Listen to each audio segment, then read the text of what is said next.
మీ పుట్టంతా మైదాతో నింపి అన్హెల్దీ అయిపోవాలంటే ఈ వీడియో మొత్తం చూసి చేయండి. లేదు మేము హెల్దీగా ఉండాలంటే ఈ వీడియో మొత్తం చూసి లైక్ కొట్టి వెళ్ళిపోండి. మ్యాటర్ ఏంటంటే పిజ్జా చేసుకుందాం వచ్చేయండి. సుత్తి లేకుండా 200 గ్రామ్స్ మైదాలో 2 టేబుల్ స్పూన్ బటర్ వేసి పొడి పొడిగా కలుపుకొని ఈస్ట్ వాటర్ వేసుకొని బాగా కలుపుకొని ఒక గిన్నెలో వేసి క్లాత్తో మూతేసేయండి. ఇక రవ్వతో ఫ్లోర్ మొత్తం ముంచేసాక ఆ పిండిని చపాతీలాగా రుద్దుకోండి. ఇక దాన్నే సైడ్స్ ఫోల్డ్ చేసి అదే క్లాత్తో కప్పేయండి. 240 degrees ప్రీహీట్ అవెన్లో ఒక 20 minutes ఉంచి బయటకు తీసి దానికి కావాల్సిన అలంకరణ అంతా చేయాలన్నమాట.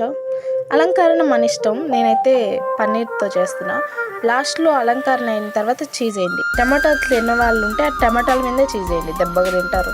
ఇక దాన్ని మళ్ళీ ఒక 15 minutes పెడితే మన పిజ్జా రెడీ.